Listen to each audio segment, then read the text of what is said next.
예. 이제 두 번째 시간을 시작하도록 하겠습니다. 이제 배전선로의 정기적 특성입니다. 그래서 12장, 13장, 14장이 이제 배전계통에 관련된 설명이라고 말씀을 드렸습니다. 그래서 12장에서 이제 배전계통의 구성과 전기 방식에 대해서 설명을 드렸다고 하면은 13장에서는 배전선로의 정기적 특성입니다. 그래서 설명드렸던 선로정수라든가 송전 특성에 관련된 내용들이 이제 나옵니다. 이제 선로정수라든가 이런 부분들이 나왔는데 책의 내용을 보시면은 페이지 477페이지 배전선로의 정기적 특성은 기본적으로 송전선로에서의 특성과 다를 바가 없다. 그러나 대전력을 집중 일괄해서 장거리에 송전하는 송전선로와는 달리 배전선로는 소규모의 부하가 분산 접속되어 있다는 점과 수요 변동의 영향을 직접적으로 받기 쉽다는 특징이 있다라고 되어 있습니다. 13-1 선로정수 밑에 보시면 배전선로는 송전선로에 비하여 일반적으로 길이가 짧고 전압도 낮아서 가공선로의 충전전류가 부하전류보다 훨씬 작기 때문에 정전 용량이나 콘덕턴스의 영향을 무시해도 별 지장이 없다. 그래서 선로정수 부분에 대해서는 여러분들이 단거리 부분을 보시면 되고요. 전압 강화 부분을 보시면 되고, 그 다음에 저항에 관련된 부분을 주로 보시면 됩니다. 그래서 저항에 관련된 옴손실 같은 그런 부분만 보시면 되고요. 나중에 변압기에 대한 손실이라든가 이런 부분만 보시면 되지, 나머지 L이라든가 CL에 대한 그런 부분들은 크게 고려를 하시지 않아도 된다라고 나와 있습니다. 저항의 정의하고 단위에 대해서 나와 있습니다. 그 부분은 참조를 해서 보시면 될 것 같고요. 13장에서는 이런 선로정수 부분은 크게 중요하지가 않기 때문에 간단하게 넘어갈 거고요. 예제 같은 것도 여러분들이 보시면은 책에 있는 내용 정도만 이제 보시면 되기 때문에 그런 부분은 크게 설명을 드리지는 않을 예정입니다. 하지만 이제 손실계수 부분은 중요하기 때문에 그 부분을 좀 더 설명을 드리고요. 진행을 하도록 하겠습니다.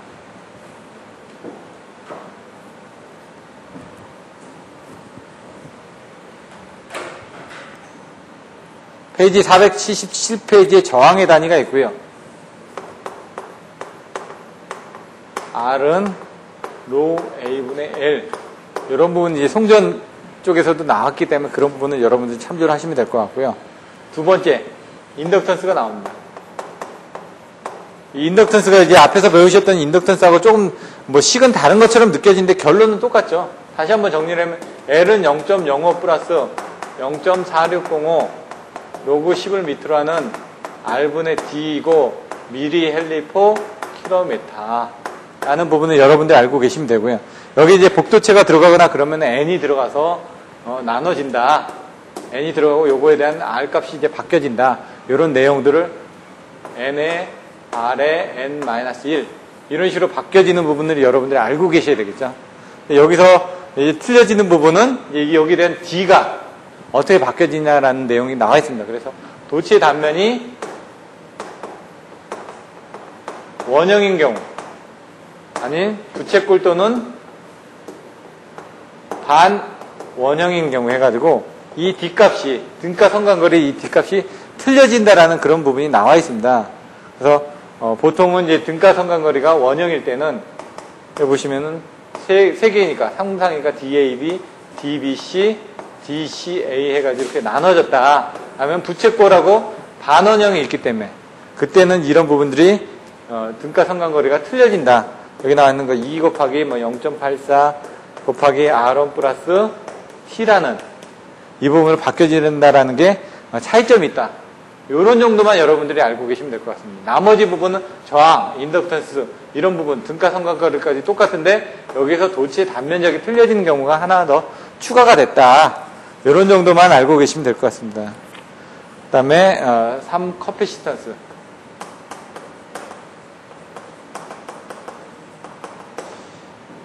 여기서도 보시면은 내용은 다 똑같은데 중간에 하나 보시면 전력 케이블의 경우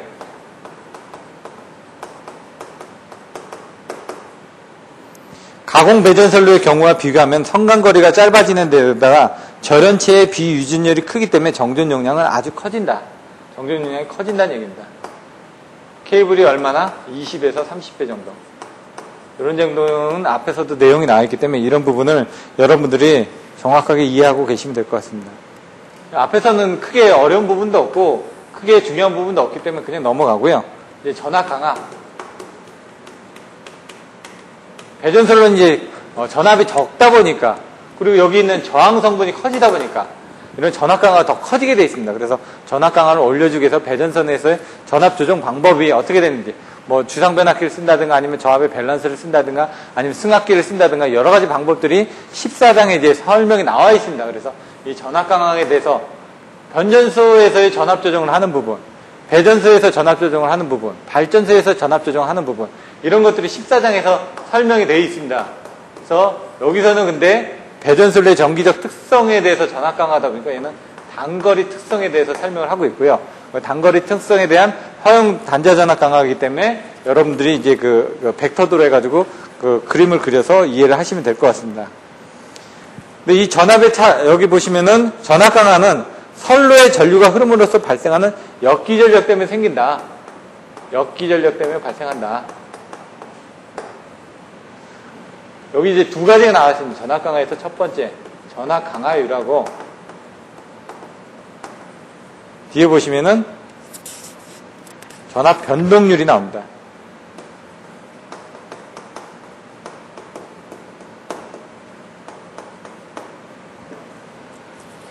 전압 강화율은 수시로 보면 ER-ES-ER 곱하기 100입니다. S는 송전단, R은 수전단. 송전단하고 수전단의 차이, 이게 전압 강화죠. 전압 강화를 전체적인 수전단에서 봤을 때 그 비율로 보면은 이제 정확 강화율이 된다는 얘기입니다, 이거는. 이건 접속된 부압, 이거의 크기에 따라서 이 전압이 틀려지니까. 왜냐면 송전단은 정해져 있는데 이 전압이 부하에 따라서 틀려지기 때문에 전압 강화율이 틀려진다는 그런 내용을 보시면 되고요. 순시적으로 변동을 합니다. 왜냐면 부하가 변동을 하기 때문에 얘는 순시적으로 부하 변동에 영향을 받는다. 이런 정도만 여러분들 알고 계시면 될 것 같고요. 뒤에 보시면 전압 변동률이 있습니다. 이거는 전부하시냐 무부하시냐 어떤 기간이 들어갑니다. 이거는. 그래서 기간적인 부분. 여기 보시면 ER 밑에는 똑같습니다. 근데 여기 보시면 ER0 마이너스 ER 곱하기 100이죠. 여기는 ES가 들어갔는데 여기는 ER0가 들어간 것밖에 차이가 없습니다. 그 ER0가 뭐냐? 무부하시에 얘는 이제 부하시, 요게 차이가 있다는 것만 알고 계시면 됩니다. 그래서 482페이지 맨 밑에 보시면 전압 변동률은 부하가 갑자기 변화했을 때 그 단자단의 변화를 나타내는 것이다. 전압 강화율은 밑에 전압의 크기를 대상으로 하는데 전압 변동률은 임의에 주어진 기간 내에서 부하의 변동, 전압의 변동폭이 어느 정도로 되느냐 하는 변동 범위를 나타낸다. 이건 기간적인 부분이 들어간다. 얘는 순시적으로 들어간다. 얘는 부하 변동에 따라서 송전단 전압과 수전단 전압 사이의 전압 강화에 대한 비율을 보는 거고, 여기는 무부하시하고 전부하시의 전압 변동에 대한 것들을 기간적으로 보는 거다. 라는 정도만 여러분들이 이해를 하시면 될 것 같습니다. 그럼 직류에서는 어떻게 됐냐? 예제 13-1에 보시면은 AC는 부하가 이런 식으로 이제 변동을 합니다. 근데 DC는 어떻게 되지? 부하가 일정하죠, 이렇게. 계속. 다이렉트 커런트는. 그래서 인덕턴스를 생각할 필요가 없기 때문에 전압 변동률과 전압 강화율은 서로 같게 된다. 그래서 전압 변동률과 전력 손실률도 같게 된다. 라는 내용이 나와 있습니다. 그래서 그런 부분을 생각하시면 될 것 같고요. 그 다음에 배전선의 등가 회로를 그렸습니다. 보시면은 R, X, 여기에 부하가 걸려 있습니다. 요걸 가지고 이제 벡터들을 그린 겁니다. 여기에 R에 대한 임피던스 전압, IR에 대한 임피던스 전압 강화, 그리고 X에 대한 임피던스 전압 강화, 여기 이제 전류가 흐를 거고요. 요만큼의 이제 전압 강화가 일어나서 여기 ES가 생길 거고, 여기 단자 전압 ER이 생길 겁니다. 그걸 벡터적으로 ES하고 ER과의 관계, IR 관계, IX에 관련된 관계를 이 다음 장에 484페이지에 이제 그림으로 그려놓은 겁니다. 수식으로 정의를 하고. 그래서 단거리 송전선로의 부분하고 똑같기 때문에 여러분들이 쉽게 이해를 하실 수가 있습니다. 간단하게 한번 다시 정리를 해보면은, 여기 나와 있는 것처럼, 이게 수전단, 이 부분이죠. 여기서 단자전압 강화가 이만큼 생겼는데, IR에 대한 단자전압 강화가 생겼고요. 그 다음에 IX에 관련된 단자전압 강화가 생겼습니다. 이 전체에 대한 임피던스의 단자전압 강화가 이만큼이 생겼죠. IZ만큼이.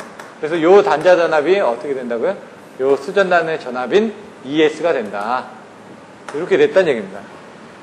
그럼 결론적으로 이 단자전압 강화를 지금 계산하는 거니까 그 단자전압 강화는 요거하고 요거의 삼각함수의 합이 될 수도 있습니다. 하지만 여기서는 어떻게 될까요? 이렇게 해가지고 여기하고 여기에 자성의 합이 여기 되니까 그렇게 계산을 하면 된다는 얘기입니다. 그걸 수식을 해가지고 이렇게 되면 여기가 1번, 여기 나와 있는 여기 보가 1번, 그리고 여기 이렇게 되면 여기가 2번 해가지고 2번 요 길이가 요 길이하고 똑같죠. 그래서 윗변이 1번하고 2번이 될 테고요. 윗변을. 그럼 이 부분은 여기가 이제 3번입니다. 요거에 대한 이렇게 계산하면 되죠. 3번이 될 테고. 근데 우리가 필요한 건 요거만큼이니까 요만큼을 빼줘야 되겠죠. 여기 4번이 되는데 그거를 요렇게 계산하면 여기에 대한 이렇게 계산을 하면 된다는 얘기죠. 여기 4번을 빼준다는 얘기죠.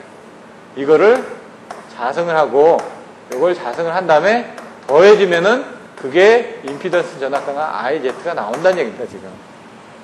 그러면 여기서 이제 나중에 나오는 이 IZ를, 이 Z 부분을 이 뒤에서는 등가 저항이라고 나왔습니다. 등가 저항, 그리고 근사 임피던스라고 했습니다. 그 부분을 이제 알아보기 위해서 이제 살펴보는 겁니다. 그래서 밑에 부분 더하고 이런 부분들을 이제 수식적으로 이제 계산해 보시면은 여기 나와 있는 것처럼 Z는 R 플러스 JX 484페이지를 보시면은 Z는 R 플러스 JX 돼 있는데 송전단 전압 이 ES는 ER 플러스 IZ다. 여기 나와 있는 것처럼 ES는 ER 플러스 IZ다. 그럼 이 IZ를 이제 표시를 할 때 여기 나왔던 1번, 2번, 3번, 4번을 이제 수식으로 쓴 겁니다. 그걸 수식으로 쓰다 보니까 그걸 쓰면은 ER 플러스 IR에 요게 IR에 코사인 세타는 IR의 코사인 세타는 1번입니다. 이게 코사인 세타가 1번. 그리고 여기 부분이 어떻게 되죠? IX의 사인 세타입니다. IX의 사인 세타. 이게 2번이 된다는 얘기죠. 여기 1번이 되고 여기 2번이 되고. 그럼 여기 3번이 있어야 될 거 아닙니까? 3번이 어떻게 되죠? IX의 코사인 세타가 되겠죠? 그러면 여기 플러스 J 성분에다 IX의 코사인 세타. 그리고 거기서 요만큼을 빼줘야 되겠죠. 그거는 뭐죠? 요거 IR의 사인 세타가 되겠죠. 그래서 IR의 사인 세타. 그래가지고 여기가 3번이 되고 여기 4번이 돼서 요 수식이 나왔다는 얘기고요. 이걸 이제 다시 정리를 하기 위해서 앞으로 맺히고 했기 때문에 그렇게 맺히면은 그게 ER 플러스 I의 코사인 세타 마이너스 J 사인 세타에다가 R 플러스 JX로 되어진다. 그래서 얘 부분이 I가 되고 요게 Z가 된다. 그래서 요 Z 부분을 이제 등가 임피던스로 해가지고 이제 계산을 한다라는 얘기입니다. 근데 여기 부분에 대해서 여기 부분은 뭐 무시할 수 있는 부분인지 무시를 하게 됩니다. 여기서 나중에. 그래서 요걸 계산을 하다 보면은 그 뒤에 요게 지금 몇 번이면 13-10에서 이런 내용들이 설명되어지고 있죠. 근데 아까 얘기한 것처럼 어떻게 해야 된다고? 요거에 자성을 하고 요거에 자성을 해야 된다고 그랬으니까 루트를 씌워서 전체 루트를 씌워서 그 부분이 어떻게 되냐면 13-12에요. 요게 13-12에서 설명을 해주고 있다는 얘기입니다. 근데 이 뒷부분에 대해서 요걸 이제 아까처럼 이제 환산하다 보면 여기서 이제 작아지는 부분이 나오는데 그 부분은 이제 무시할 수 있게끔 아주 작으니까. 왜냐면 얘 부분은 긴데 이 부분이 아주 짧다 보니까 여기 부분을 이제 무시를 한다는 얘기입니다. 그 무시를 하게 되면은 요거에 대한 부분으로 가지고 이제 계산하는 부분들이 어떻게 되느냐. 그게 13-13이 된다는 얘기입니다. 그래서 여기 보시면 485페이지 IR 및 IX는 ER에 비해서 아주 작으므로 여기 있던 요 제곱한 부분은 무시를 하고 하게 되면 전체적인 ES는 ER 플러스 I의 R의 코사인 세타 플러스 X의 사인 세타가 된다는 얘기입니다. 여기. 그래서 여기서 나와 있는 이 부분을 Z라고 봤을 때 여기는 S라고 나왔네. S라고. 그게 뭐죠? 아까 ES가 나왔고 ER이 나왔는데 거기에 대한 IZ죠. ES는 ER 플러스 IZ. 이 Z인데 이 부분이 원래 요만큼이 빠졌지 않습니까? 여기가 빠졌으니까 요걸 S라고 보고 요걸 등가 임피던스 그리고 근사 임피던스. 근사하다고 해서 근사 임피던스 그리고 등가 저항이라고 표현을 하고 있다. 이런 정도의 내용을 알고 계시면 됩니다. 그래서 요거에 대한 이제 결론식이 나오게 되면은 뭐 뒤에 것들은 그냥 쭉 보시면 될 것 같습니다. 왜냐면 단거리 부분에서 다 설명이 됐었기 때문에. 그래서 3상으로 가게 되면 루트 3배를 해주고 그 다음에 손실을 구하거나 그러면 각각 3배를 해주시면 된다라는 내용들이 나와 있습니다. 맨 밑에 485페이지에. 그래서 그런 부분을 보시면 될 것 같고요. 나중에 이 부분을 계산을 하다 보면은 전압 강화율 486페이지의 전압 강화율 입실률은 PR 플러스 QX분의 VR의 자성이 나온다. 이런 수식이 나옵니다. 그래서 그 부분을 이제 계산하시면 된다는 얘기죠. 그 코사인 데이터, 사인 데이터 부분에 대해서 VR을 곱해가지고 나오는 부분이기 때문에 그 부분은 보시면 될 것 같고요. 이것들은 이제 나눠드린 자료에 들어 있습니다. 그래서 제가 이제 여러분들한테 자료들을 보내드린데 자료 송부를 할 때 보면은 배포가 가능한 자료하고 배포가 불가능한 자료들이 있습니다. 그래서 배포가 가능한 자료들에 대해서는 학원에도 제가 메일을 보내드리고 있고요. 그 다음에 여러분들 개인한테도 다 메일을 보내드리고 있습니다. 그래서 만약 여러분들 개인이 메일을 못 받으셨을 경우는 학원 측에 요청을 하면은 학원에서 그 메일을 받으실 수가 있습니다. 근데 배포가 안 되는 것들은 여러분들 학원에도 안 보내드리고 개인들한테도 안 보내드립니다. 그런 부분에 대해서는 약간의 문제성이 있을 수가 있기 때문에 그래서 제가 보내드린 자료에 대해서는 만약 그 메일로 못 받으셨다 그런 경우는 학원 측으로 다시 요청을 하시면은 그 부분을 받아보실 수가 있습니다. 예제 13-2번, 13-3번 같은 경우는 한번 보시면 될 것 같고요. 13-4번, 13-5번도 마찬가지입니다. 다. 근데 13-5번에서 여러분들이 하나 알아두셔야 된다 그러면 근해 공식. 여러분들이 이제 근을 계산할 때 2a분의 마이너스 b 플러스 마이너스 루트 b제곱 마이너스 4ac. 요 근해 공식 정도는 알고 계셔야죠. 이런 것들을 알고 계시면 된다. 나머지 내용들은 그냥 보시면 될 것 같습니다. 전압 강화율 같은 경우는 앞에서 나왔던 그 공식대로 그냥 계산하시면 되니까요. 13-5에서는 근해 공식으로 하다 보면 이게 플러스 값으로 했을 때하고 마이너스 값으로 해가지고 두 가지의 근해 값이 나옵니다. 근데 여기서 하나는 음수 값이 나오기 때문에 그 음수 값을 버리고 계산한 역률이 97.3%라는 게 나왔다라는 것만 여러분들이 알고 계시면 될 것 같습니다. 나머지 입시론이나 이런 부분 계산하는 부분들이 있었고요. 그 다음에 이제 전력 손실에 관련된 부분들, 옴손, 손실계수, 그 다음에 변압기 효율, 그리고 수용률, 부등률, 부하율 해가지고 진행을 하도록 하겠습니다.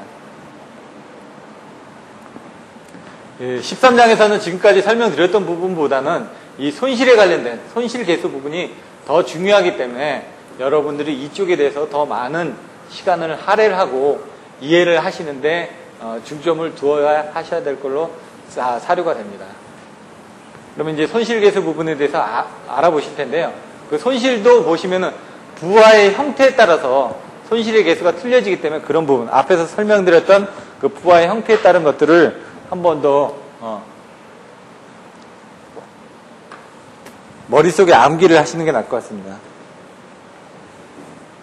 13-3 전력 손실. 손실 부분에 대해서는 아까 얘기한 것처럼 배전선로에 대한 전력 손실입니다. 그래서 크게 나누게 되면은 배전 계통에서 발생하는 전력 손실은 주로 전선 케이블의 저항에 의한 옴 손실 그리고 변압기 손실이 있다. 이 두 가지 손실에 대해서 배우시는 겁니다, 지금.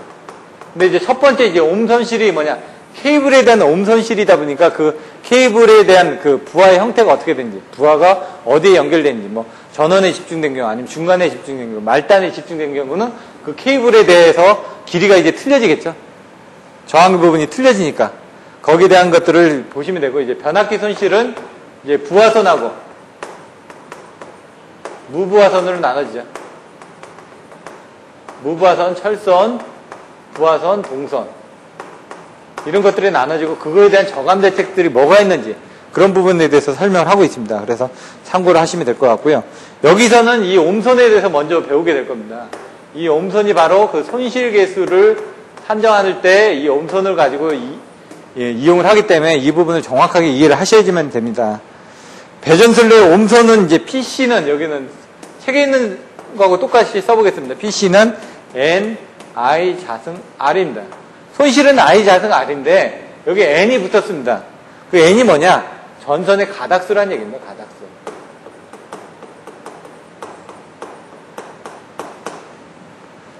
그 밑에 이제 보시면은 이게 13-25고요. 그 다음에 주어진 어느 시간 내에 전력 손실량 WC 손실량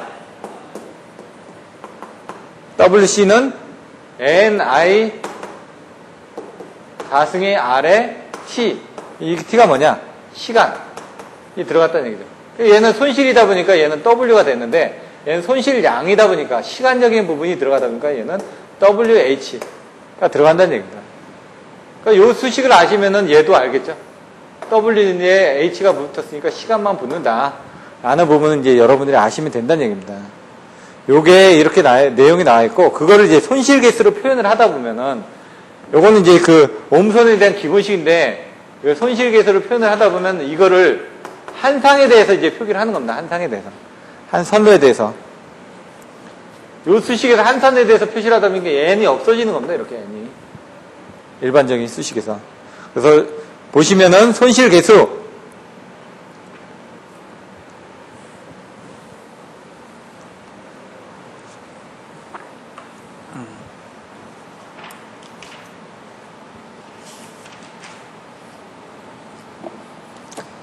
손실 개수를 보시면은 손실 개수에 대한 정의는 그 다음 장에 나와 있습니다. 492페이지에 보시면 손실 개수에 대한 정의들이 나와 있을 텐데요.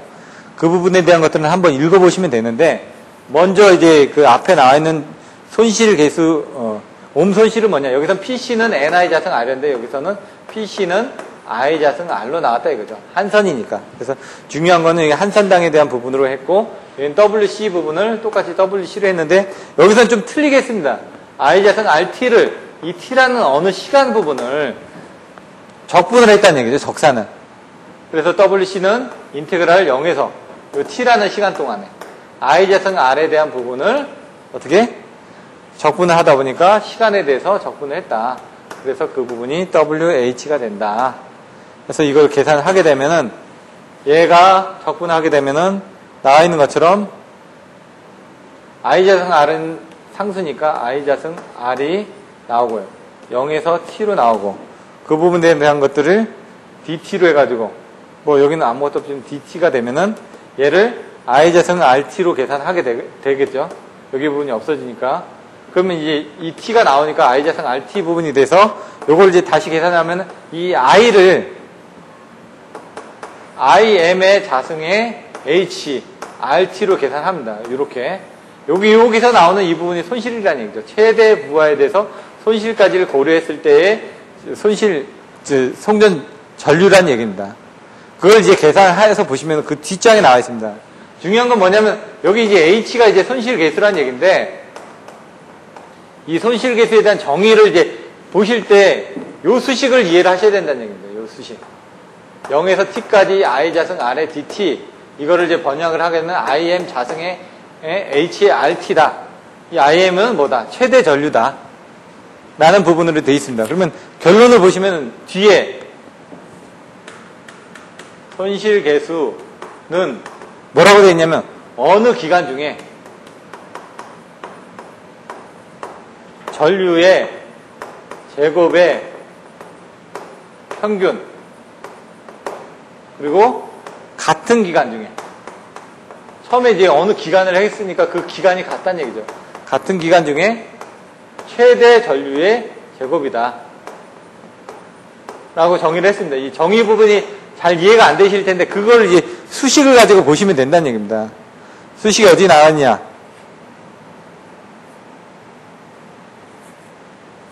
그 수식을 보시면 H는, 요 H는 뭐라고요? IM 자승의 RT. 이게 뭐죠? 그 기간 중에 최대 전류의 제곱. 이게 나오는 거죠. 기간 중에. 그리고 이 부분이 어떻게 됐냐. 이게 처음에 나왔던 여기 부분이 된다는 얘기죠. 요거하고 이 비율에서 요 H를 가지고 요 나머지 요 비율하고를 따져서 그냥 수식으로 나타냈다는 얘기입니다. 그래서 여기에서 이렇게 나타나는 이 부분을 요 H라는 부분을 하게 되면 IM 자승 RT는 이렇게 나왔고 요게 0에서 T, I 자승 R에 DT가 됩니다. 이건 뭐라고요? 어느 기간, 0에서 T라는 어느 기간 중에 전류의 제곱의 평균이다 이거죠. 왜냐면 적분을 하니까. 여기서 어느 기간 동안 이렇게 전류들이 이렇게 생기는데 그걸 다 가져와서 나눠서 이렇게 평균을 낸 거고 그 기간 중에 왜 기간이 똑같지 않습니까? 여기 T라는 기간이 똑같으니까. 그 기간 중에 최대 전류가 IM의 제곱을 한 게 바로 손실 개수라는 얘기입니다. 그러니까 정의 자체를 이렇게 내렸다는 얘기입니다. 여기 WC에서 앞에 보셨던 손실 개수를 유치하기 위한 전력 손실량에서 이렇게 수식을 만들어가지고 거기서 H라는 부분을 가지고 거꾸로 내보냈다는 얘기입니다. 근데 이거를 이제 다시 보게 되면 얘하고 얘 부분을 다시 보게 되면은 얘는 뭐냐, 어느 기간 중이나 같은 기간 중이나 똑같다는 얘기죠.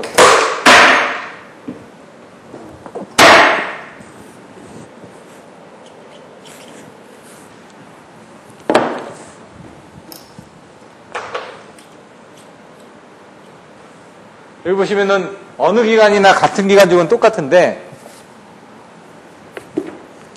요게 이제 13-33에 나와 있는 내용이고요. 이 13-34에 있는 내용은 뭐냐? 이 부분을 이제 내용을 틀리게 쓴 겁니다. 전류의 제곱의 평균이니까 이걸 평균 손실 전력으로 쓴 거고요. 얘는 어떻게 돼 있죠?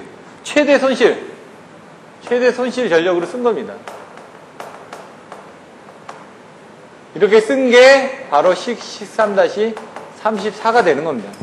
여러분들 알고 계시는 내용을 가지고 계속 유출을 해서 나간 겁니다. 이게 책에 있는 내용을 보시면 옴선에 대한 기본 식에서 전력 손실과 전력 손실량, 여기 나와 있는 전력 손실과 이 손실량을 가지고 그걸 손실 개수를 유추하기 위해서 한 상에 대해서 손실과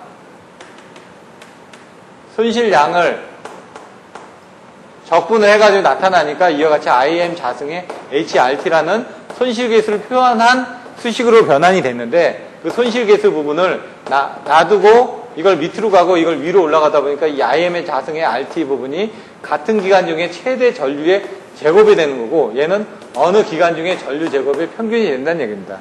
정의를 내리다 보니까. 그러니까 그건 그냥 수식으로 내려서 정의를 내렸기 때문에 그 부분 참조를 해서 보시면 되고요. 그거를 다르게 표현을 하다 보니까 평균에 대한 손실에 대한 전력량과 최대 손실 전력량과의 그 어떤 비율을 가지고 손실 개수라고 얘기를 한다라고 지금 여러분들 보시면 될 것 같습니다. 그래서 그걸 그림을 그려보시면은 이렇게 그림이 그려진다는 얘기입니다. 이렇게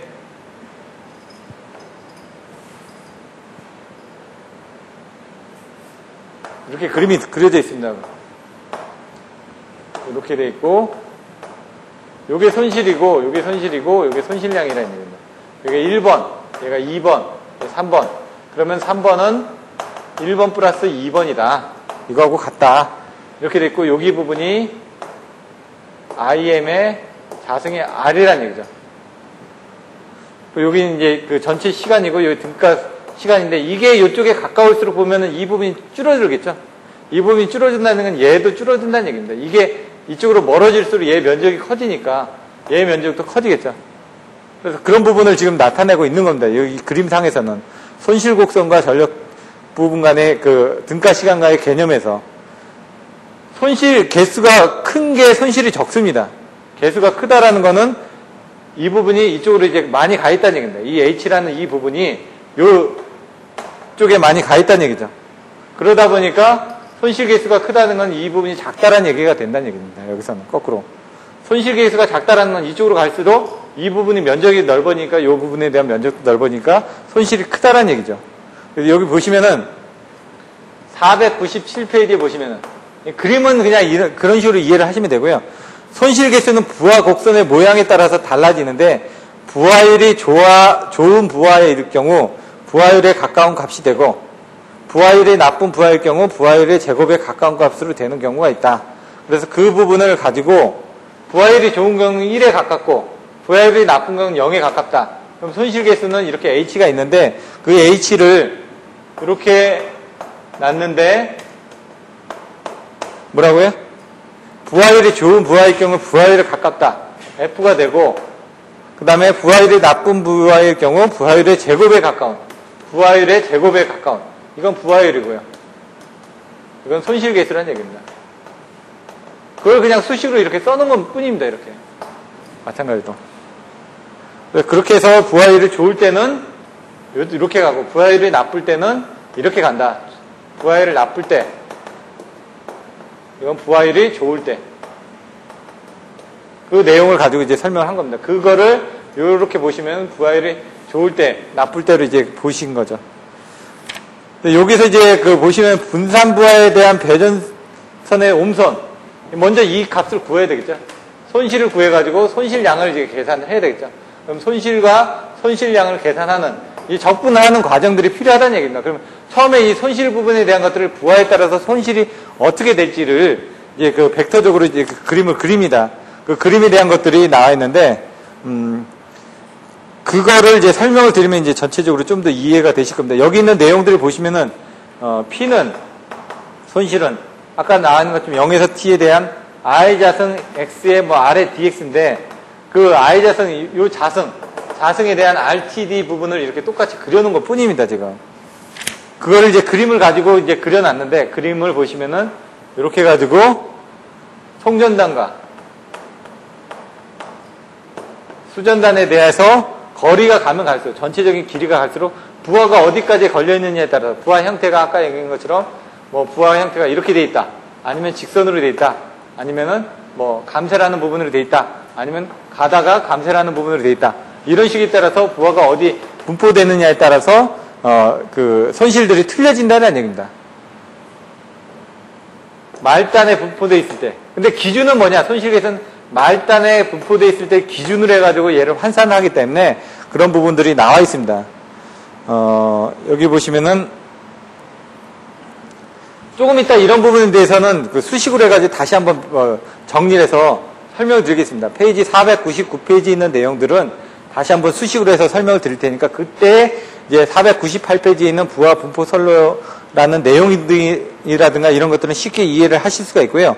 여기서 그냥 간단하게 한번 손실계수에 대해서 정리를 하면은 다시 한번 손실계수는 H가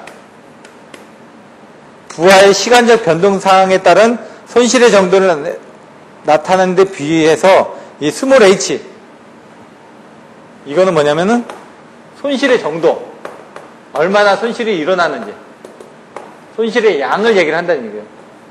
이거는 분산 손실계수 얼마나 분산돼서 나타냈는지 이걸 나타낸다는 얘기입니다. 그래서 라지 h하고 스몰 h에 대한 내용들이 나와 있습니다. 그래서 그 부분을 설명드리도록 하겠습니다. 그러면 분산 부하율, 분산 손실계수. 그래서 분산 손실계수가 이제 적을수록 이제 좋은 부분인데 그런 부분이 어떻게 되는지 페이지 499페이지에 있는 내용들을 지금부터 다시 한번 정리를 해서 설명을 드리도록 하겠습니다.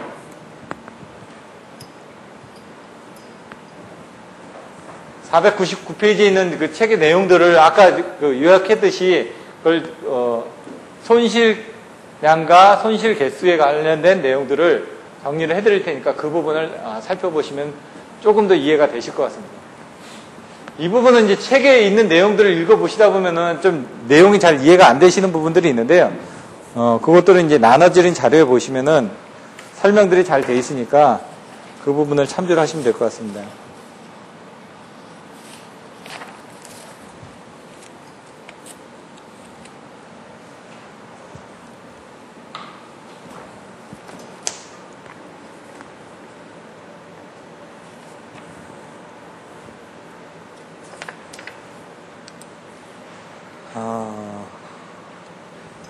부하 형태별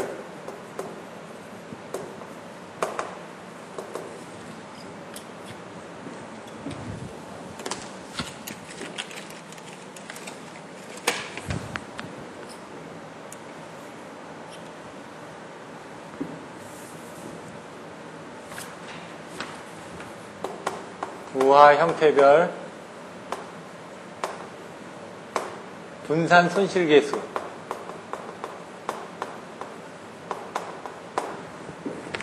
책에는 4개가 나와 있는데 대부분 답안지에는 뭐 3개만 나와 있는 경우도 있고 4개가 다 나와 있는 경우도 있습니다. 근데 여기서 일단 3개만 먼저 요약을 해드리고 4개 부분에 대해서는 다시 한번 이제 상세하게 설명을 드리도록 하겠습니다. 처음에 이제 책에 있는 순서적으로 보면 책에는 어떻게 되냐면 이렇게 그림이 그려져 있고요. 두 번째 이렇게 그림이 그려져 있고요. 세 번째 이렇게 감소되어 있는 부분이 그려져 있고요. 네 번째 이 부분하고 이렇게 합쳐지는 부분이 그림이 그려져 있습니다. 근데 이제 외우실 때는 저는 반대로 이렇게 했습니다. 이제 볼록한 게 그 다음에 줄어들고, 그 다음 점점 줄어들고, 그 다음에 처음에 했던 거고 마지막에 했던 걸 합쳐진다. 이런 식으로 외웠습니다. 그게 더 외우기가 쉬우니까. 여기서는 그냥 요 순서대로 이 3개 부분만 먼저 정리를 해드리고, 풀어서 쓰실 때는 반대로 또 한번 설명을 드려보도록 하겠습니다. 얘 같은 경우는 이제 그림을 이렇게 그려보면은, 책에 있는 그림을 보시면은, 얘 부분은 균등하게 부하가 분포가 되어 있다는 얘기입니다. 왜냐면, 송전단부터 수전단까지 균일하게 부하가 분포되어 있다. 이런 내용을 그냥 이렇게 그림을 표시를 한 겁니다. 이렇게. 두 번째는, 이렇게 그림을 그려놨습니다. 그거는 뭐냐면, 말단에 부하가 더 많이 있다는 얘기죠. 처음에 있던 부분부터 말단으로 갈수록 이게 이제 감소가 적게 된다는 얘기입니다. 이건 감소가 균일하게 되는데 여기서 감소가 점점 적게 가다가 나중에 감소가 급격하게 이루어졌으니까 이거는 부하가 처음엔 적게 있다가 나중에 이렇게 감소된 만큼 부하가 많이 걸려있다는 얘기죠. 그래서 부하가 말단에 이렇게 많이 걸려있는 경우를 표시를 한 겁니다, 제가. 그래서 요 밑에 내용은 부하가 걸려있는 거고, 그거를 이제 그림으로 해서 표시를 한 겁니다. 그 다음에 요걸 보시면은 이걸 그래서 평등부하라고 얘기를 하고요. 부하가 평등하게 돼 있다. 요거는 말단일수록 큰 부하. 그러면은 또 하나가 있는 거는 아까 얘기한 것처럼 여기서 이제 부하가 이렇게 된다는 얘기죠. 처음에 이제 부하가 급격하게 내렸고 그 다음에는 없죠. 그럼 뭐 거꾸로 이렇게 된다는 얘기죠.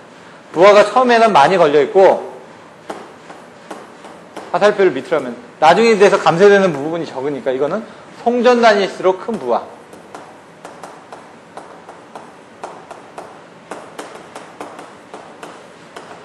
책에 있는 내용대로 그대로 그리다 보면 그 다음에 있는 것들은 요거하고 요걸 합한 부하가 되겠죠.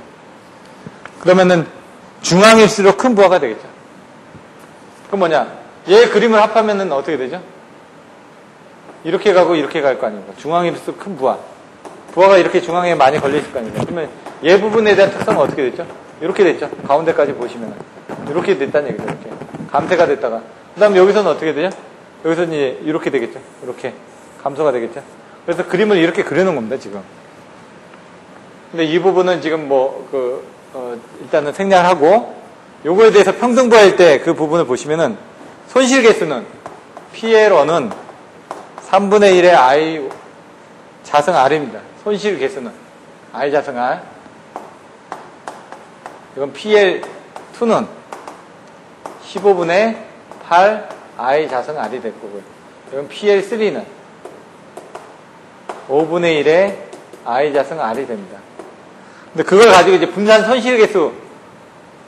아까 분산 손실계수는 뭐냐면, 손실계수는 손실에 대한 전체적인 내용인데, 분산 손실계수는 어디에만큼 분산이 돼 있느냐, 그 양을 따진다라고 했습니다. 그래서 여기 나와 있는 H1은 3분의 1이 나오고요. 여기 H2는 15분의 8이 나오고요. H3는 5분의 1이 나옵니다. 이 수치가 그대로 내려왔다는 얘기입니다. 이 수치가. 그건 뭐냐면은 여기 3분의 1에 이 부분에 부하가 집중된 것처럼 느껴진다. 얘는 15분의 8만큼. 15분의 8이라는 거는 사실 보면 15분의 5가 3분의 1하고 똑같습니다. 그거보다 약간 더 큰 거죠. 얘는 5분의 1이 15분의 5입니다. 예? 그러니까 얘는 15분의 8이니까 얘가 좀 더 큰 거고, 얘는 15분의 5가 되겠죠. 얘는 15분의 3이 되는 거고요. 그래서 이렇게 해가지고 여러분들이 얘 값이 틀려지니까 그걸 이제 나중에 한번 확인을 해보시면 됩니다. 이걸 이제 어떻게 계산을 하냐, 어떻게 이 3분의 1 I자승의 R이 나왔냐, 어떻게 15분의 8 I자승이 나왔냐, 어떻게 5분의 1 I자승의 R이 나왔냐, 이건 아까 설명드렸던 그 손실계수에 관련된 그 수식을 가지고 전압 강화를 이용해서 전력 손실로 이루어지는 그 부분을 지금부터 이제 알아보겠다는 얘기입니다. 부하 형태에 따른 분산 부하율 및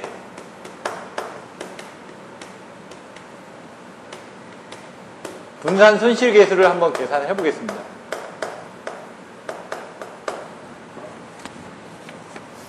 책에 있는 내용대로 똑같이 설명을 드리고 이제 외우는 방법은 아까 설명드렸던 것처럼 반대적으로 외우시면 되는데 책에 처음에 나왔던 것처럼 평등부하가 이렇게 나왔습니다.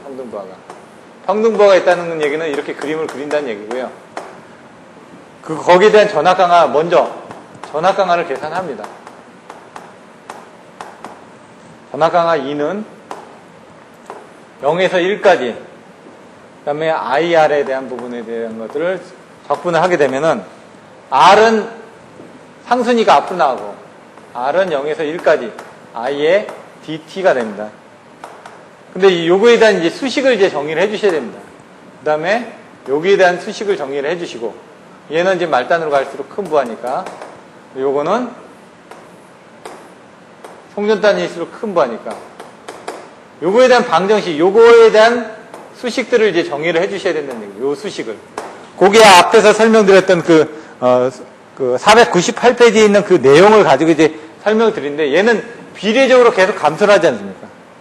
그 얘 부분을 전체 보면은 전류 I는 어떻게 감소를 하냐?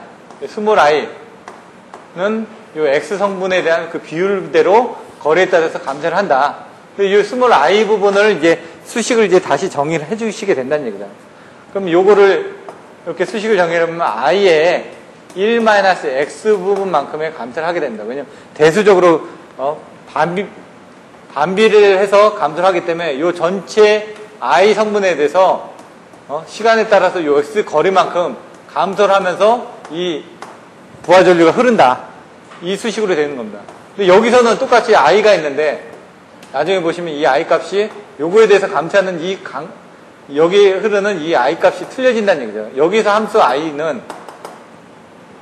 보시면은 1 먼저 이 부분을 다 비교를 해놓고 가시면 I는 대문자 I의 1-X의 자승이 되고요. 여기서 I는 I의 1-X의 전체 자승이 됩니다. 대수적으로 이제 내려오고 있고 1-X가 요거는 자승에 비례해서 내려오고 얘는 감소하는 비율을 키우니까 전체의 자승에 비례해서 감소를 하고 있다.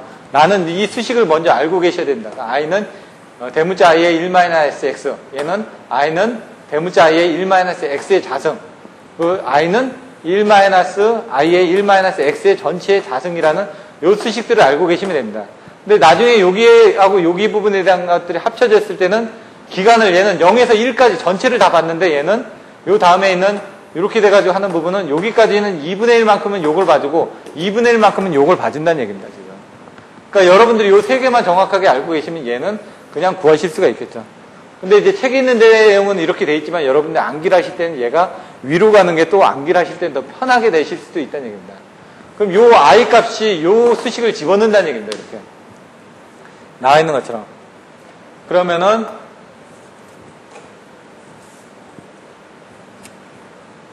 아래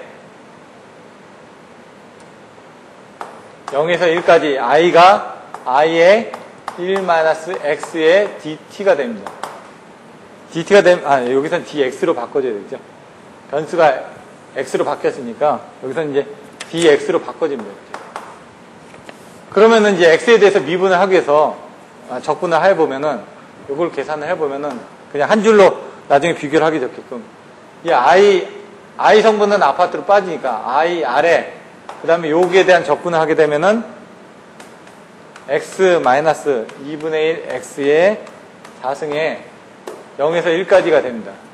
IR은 그대로 있고, 요게 0일 때는 다 0이 되니까 빠지고, 1-2분의 1이니까 2분의 1이 되게 될 겁니다. 그래서 얘는 결론적으로 보시면은 2분의 1 IR이 나온다는 얘기죠. 그럼 여기서 이제 전압 강화를 또 보겠다는 얘기입니다. 똑같이 비교를 해서. 왜냐면 그래야지 이 부분을 나중에 이제 전력 손실률을 2번에서 전력 손실률을 또 비교를 하게 됩니다. 요걸 같이 묶어서 여러분들이 보시면 더 편하니까. 전압 강화 2는 0에서 1까지 IR의 DT는 똑같다는 얘기죠. 근데 이 I 성분이 이제 다르게 들어가니까 그 I 성분, R은 아파트로 또 여기까지는 또 똑같다는 얘기입니다. 그래서 나중에 나오는 이 부분을 여기까지는 똑같고 여기서 나오는 여기 부분 I의 1-X 부분이 요 수식으로 들어간다는 얘기입니다. 그럼 결론적으로 보면 R에다가 0에서 1까지 요 수식이 들어가니까 I의 1-X의 자승의 dx가 된다는 얘기죠. 그럼 적분되는 여기 부분이 틀려지니까 나중에 요 개수들이 틀려질 겁니다. 요걸 이제 다시 한번 계산해 보면은 얘가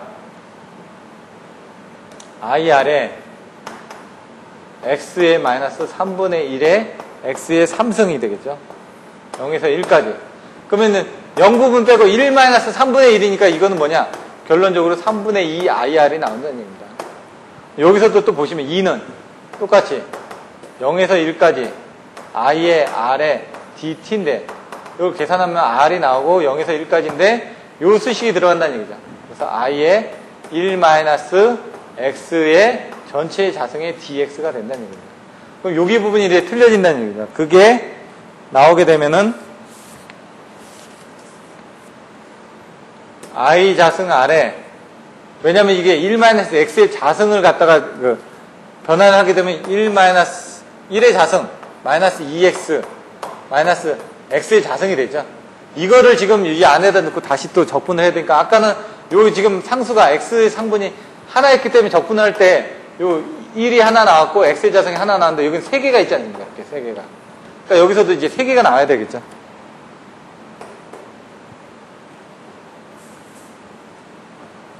그래서 3개 나오면 1 부분은 x가 나올 거고요. 2x 부분이 이제 그 적분을 하게 되면은 마이너스 2x 자승, 이게 전체의 자승이었으니까 이게 4승이 되네요. 죄송합니다. 이게 지금,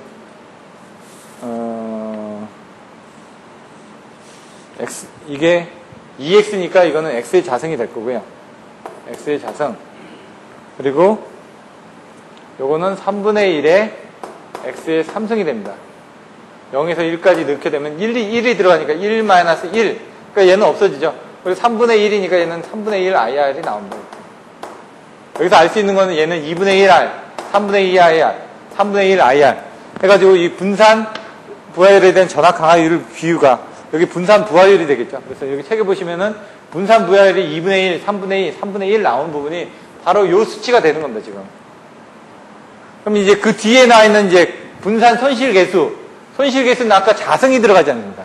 IM의 자승의 분해, 평균 최대 전력 손실이다 보니까 최대 전력 손실이 자승에 대해서 했던 부분이니까 이 전력 손실은 어떻게 되죠? PL은 I 자승 R이니까 요 자승이 들어간다는 얘기입니다, 자승이. 여기서는 전압 강화하기 때문에 이 전류에 대해서 IR 성분에 대해서만 봤다는 얘기죠. 아까 단거리 송전설에서 이런 이 전압 강화 여기만 대해서 봤는데 손실에 대해서는 거기에 대한 자승을 지금 보기 때문에 그때는 이 값이 틀려진다. 그럼 지금까지 봤던 2분의 1, 3분의 2, 3분의 1 R이 아니라 요거에 대한 자승 성분이 들어가기 때문에 적분을 하기가 조금 더 복잡해지는 것 뿐입니다. 그래서 적분하는 부분이 조금 더 복잡해지다 보니까 그걸 이제 계산을 해서 이제 설명을 드리면은 여기는 이제 적분이니까 조금 더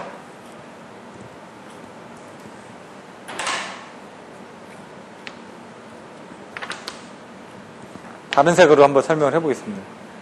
이 PL은 I 자승 R이니까 이걸 계산해 보시면은 0에서 1까지 I 자승 R DT가 됩니다. 여기는 아까 I DT였는데 IR DT였는데 여기는 I 자승 R DT로 바뀌었다. 이 차이가 있는 겁니다. 똑같이 계산하는 건 똑같은데 이 I 자승만 됐기 때문에 그 부분을 이제 적분을 하기가 힘들기 때문에 그걸 한번 풀어드리는 겁니다.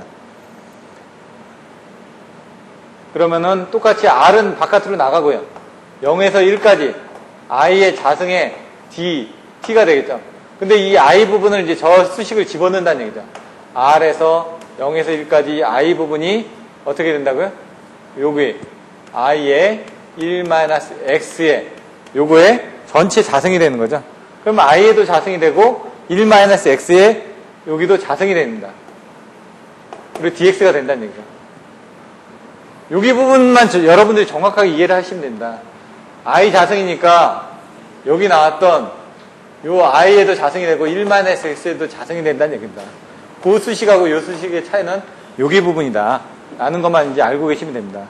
그럼 이 I 자승 부분은 상수니까 이 상수는 바깥으로 빠진다는 얘기입니다. 그러면 여기서 나온 부분이 아까는 뭐였죠? IR로 나왔는데 여기서는 I 자승 R로 나온다는 얘기죠. 그리고 나오는 이 뒷부분에 대한 이 변수가 틀려지는 겁니다. 왜? 요 1-x 자승 부분이 나왔으니까. 요 1-x 자승 여기 있었잖아요. 이런 식으로 이제 또 나오겠죠. 여기서도 똑같이. 그러면 여기서도 똑같이 나오면은 x-x의 자승 플러스 3분의 1 x의 3승인데 그게 어디서? 0에서 1까지. 여기 똑같이 나왔죠. 그럼 얘가 어떻게 될까요? 결론적으로. 얘는 3분의 1의 I 자승 R이 나온다는 얘기입니다. 여기서는 이제 또 틀려진다는 얘기죠. 왜냐면 1-x의 자승이 여기 자승이 되고 여기도 자승이 되니까 여기도 자승이 되고 여기서 자승이 되면 x의 자승의 2배면 어떻게 되죠?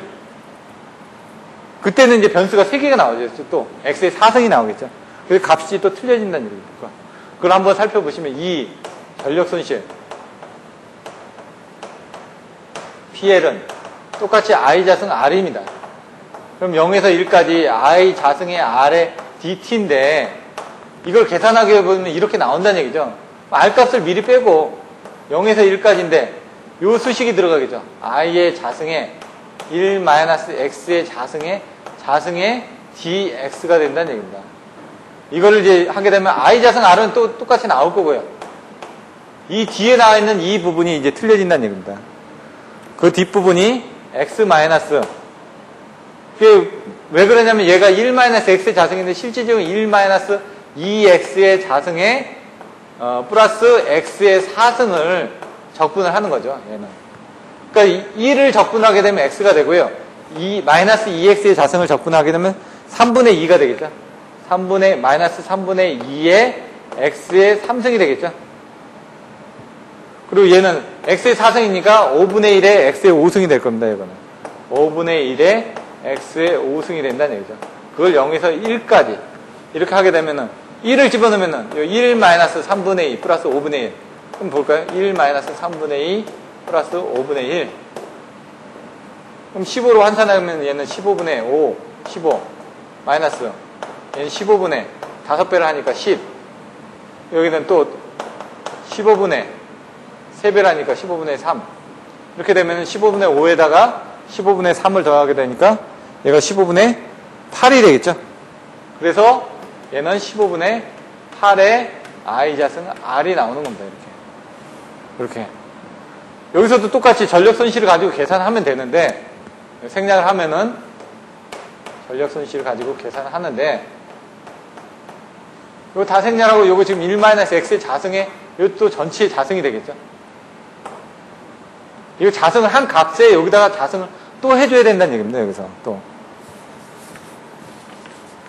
이 전체. 그럼 이걸 가지고 이제 계산을 해보면은 이 값들이 더 커지겠죠. 아까 나왔던 것처럼 이거에 대한 부분들이 변수들이 더 많아지는 것 뿐입니다. 지금 요거 아까는 얘가 2개였으니까 1-x의 자승이 2개인데 이 1-2x-x의 자승이 들어가니까 더 한 번 더 커지는 거죠. 그럼 요거는 이제 다 여기까지 그냥 나와서 보시면은 R에 0에서 1에 I 자승은 똑같은데 여기 들어가는 이 부분을 풀어서 쓰면 이 값이 된다는 얘기죠. 그럼 1에 -2x의 x의 자승에 dx를 한다는 얘기입니다. 여기 미리 풀어서 썼으니까 여기는 풀어서 쓴 게 1-2x 자승 플러스 x 4승이었죠. 근데 요거는 그거를 또 자승을 또 해야 되니까 변수들이 더 많이 나오겠죠. 여기는 그걸 계산을 하게 되면은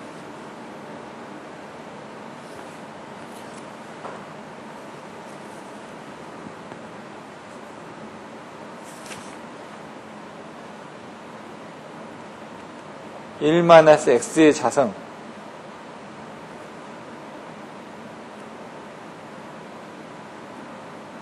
x의 자승 여기는 이렇게 x의 자승을 계산하니까 1-x의 4승만 나오겠네요. 요거는 보시면은 여기 이렇게 계산하는 게 아니라 1-x의 자승만 하면 되네. 그걸 계산해 보시면은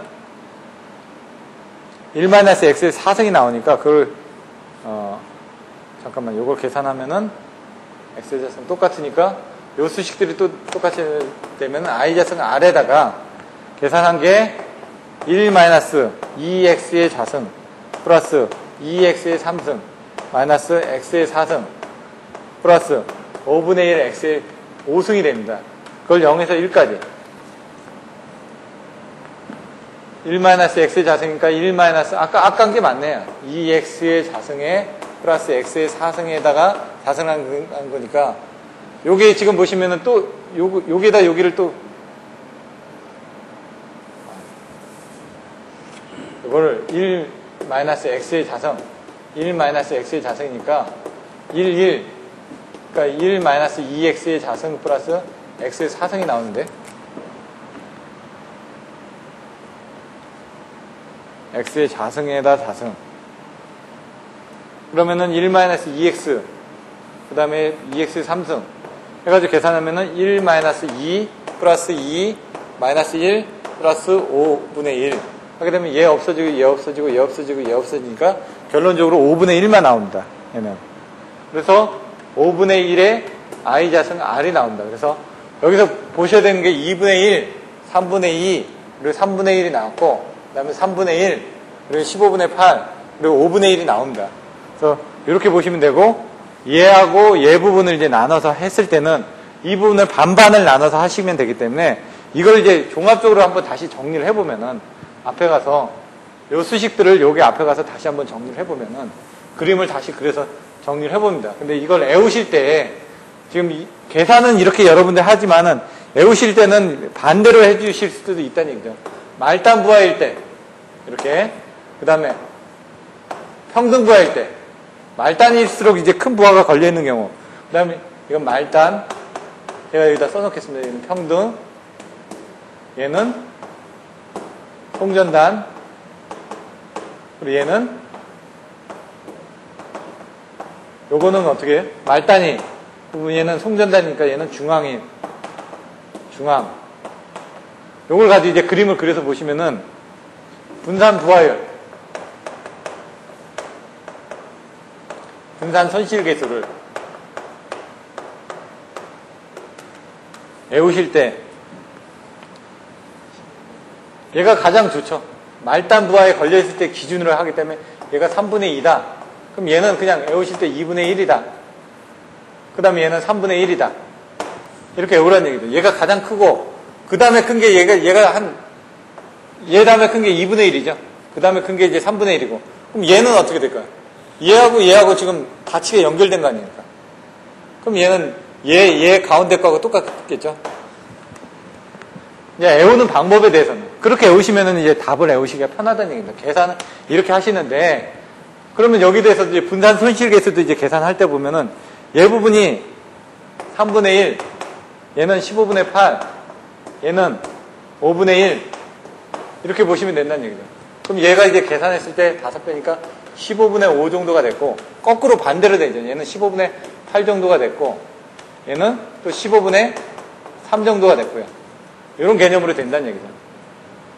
요거는 이제 외워주셔도 되고 이 순서를 이제 여러분들 외우시는 거에 따라서 어떻게 외워주실 때에 따라서 이게 틀려집니다. 외우는 방법들은. 근데 여기에 대한 것들은 이제 계산하는 거는 요거는 어떻게 계산하는지 제가 설명은 안 드렸는데 제가 아까 이거 계산 수식에서 전력 손실을 이렇게 해서 보면 되는데 요거 같은 경우는 어떻게 이해를 하시면 되냐면 얘는 0에서 1까지를 봤습니다. 0에서 1까지를 전부 다. 근데 얘는 어떻게 되냐 여기까지는 0에서 2분의 1까지를 봐줘야 되고요. 여기서 여기까지는 2분의 1에서 1까지를 봐줘야 됩니다. 적분하는 수식이 틀려진다는 얘기입니다. 그것만 보시면 됩니다. 그래서 여기서 여기까지는 어떻게 되죠? 여기 부분은 요거하고 똑같죠? 그럼 결론적으로 보면 2분의 1 구간 동안에 3분의 2 부하가 지금 걸려 있습니다. 요거는 지금 계산을 해보면은 3분의 2 부하가 그리고 여기서는 여기까지는 어떻게 되죠? 그러니까 요거를 지금 0에서 2분의 1까지 2분의 1 구간 동안 플러스 2분의 1 구간 동안 얘는 어디서요? 2분의 1에서 1까지. 그때는 어떻게 걸려있다고요? 3분의 1이 걸려있죠. 계산해보면. 그럼 얘에다 반하고 얘에다 반 더하면은 결론적으로 얘하고 얘를 합한 겁니다. 이렇게 합한 거에다 반을 더하면 3분의 1 더하기 3분의 2를 더하면 어떻게 되죠? 3분의 3이니까 1이죠. 그거를 반으로 해주면은 2분의 1이 되겠죠. 그래서 얘 부분이 2분의 1이 되는 겁니다. 이렇게 이해를 하셔도 된다는 얘기죠. 결론적으로 그러니까 여기 나와 있는 부분들은 답은 여러분들이 유추를 하실 수가 있다는 얘기입니다. 요거 부분을 반을 했기 때문에 요거의 반에 대한 성분이 여기 나올 거 아닙니까? 수치가. 그럼 요것도 여기에 대한 반을 했기 때문에 반에 대한 수치가 나올 거니까 얘 더하고 한 값에 반을 해주면은 얘 값이 나올 것이다. 이렇게 생각을 하셔도 된다는 얘기입니다. 결론적으로. 얘 값이 2분의 1 나오는 거는 이제 계산해보면 그렇게 나옵니다. 근데 그거는 이제 제가 나눠드린 자료를 보시면 될 것 같고, 실질적으로는 요 세 개에 대한 문제들이 많이 나왔고, 여기에 대한 부분들은 계산하기가 좀 복잡하기 때문에 문제가 잘 안 나왔었습니다. 그래서 그건 한번 참조를 해서 보시면 됩니다.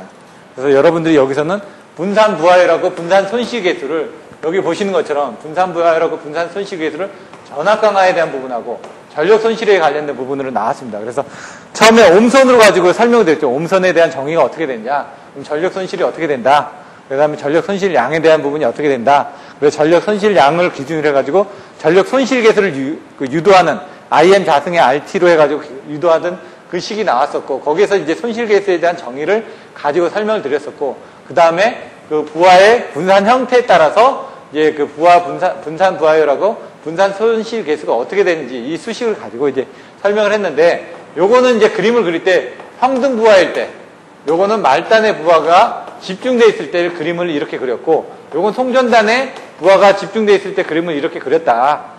요거 같은 경우에는 말단과 송전단이 같이 합쳐져 있는 게 중앙에 부하가 분포되어 있을 때를 가지고 그림을 그렸다라는 걸 여러분들이 알고 계시면 됩니다.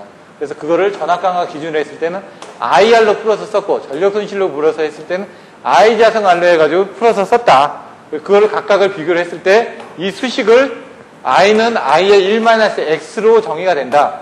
얘는 I의 1-X의 자승으로 정의가 된다. 얘는 I의 1-X의 전체의 자승으로 정의가 된다. 요 세 개만 여러분들이 정확하게 알고 계시면은, 요 수식만 정확하게 정의를 해주고 IR에다 적분하든지 I자승 R에다 적분하든지 해가지고 적분해서 풀어서 쓰면 된다. 풀어서 쓰는데 그 결과물에 대해서는 미리 이렇게 예측을 해가지고 거꾸로 애워두시면 좀 편하다. 풀어서 쓰실 때는 이렇게 풀어서 쓰시는 게 편합니다. 근데 애울 때는 거꾸로 또 이렇게 애우는 게 더 편하실 수도 있다는 얘기입니다. 그래가지고 분산 부하율에 대해서 그런 것들을 계산하는데, 거기에 대한 부분을 요 수식에 대한 이 부분이 의미하는 게 뭐냐, 그 내용이 뭐냐면 예제 13-8에 나와 있습니다. 예제 13-8에 보시면은 어떻게 되어 있냐면은 I자승 RL은, 이걸 한번 전체적으로 지워보겠습니다. 거기서 3분의 1, 2분의 1 이 부분이 뭐냐, 그 부분 보시면은 송전단을 13-8에 보시면 송전단으로부터 거리가 x인 점에서 전류 IX는 이와 같이 감소를 한다라고 되어 있고요. 그 감소하는 부분을 아까처럼 방정식으로 그림을 그려놓은 겁니다. 그럼 여기 이제 책에 나와 있는 내용을 한번 보시면 I자승 RL은 말단의 집중부하가 접속되어 있을 경우, 이 그림이 뭐라고요? 말단의 집중부하가 접속되어 있을 경우에 전력 손실이므로 평등 부하 분포에 대한 손실은 송전단으로부터 전체 길이의 3분의 1에 해당하는 곳에 전부하가 집중되어 있다고 생각한 경우와 같다. 이렇게 보시면 된다는 얘기입니다. 그래서 여기에 대한 내용들을 좀 13-8 같은 경우는 한번 정확하게 읽어보시면 될 것 같습니다. 그리고 이제 변압기 손실에 대해서 설명드릴 텐데요. 앞에서 설명드렸던 건 이제 옴손실입니다. 옴손실을 이용을 해가지고 계산을 했고요. 그 다음에 여기서는 이제 변압기에 대한 손실인데, 변압기에 대한 손실에 대해서는 두 가지가 있다고 말씀드렸습니다. 부하가 걸렸을 때의 부하선, 부하가 걸리지 않았을 때의 무부하선. 이렇게 두 개가 나눠지는데, 부하가 걸려 있을 때는 이제 동선이 있습니다. 부하가 걸려 있다 보니까 동선이 더 추가가 되는 거고요. 부하가 이제 안 걸려 있을 때는 철선만 있습니다. 그래서 부하가 걸려 있을 때는 철선하고 동선이 같이 걸려 있고, 부하가 안 걸려 있을 때는 철선만 있다라는 걸 여러분들이 알고 계시면 됩니다. 그래서 그 부분을 설명을 하고 있습니다. 페이지 497페이지 변압기 손실.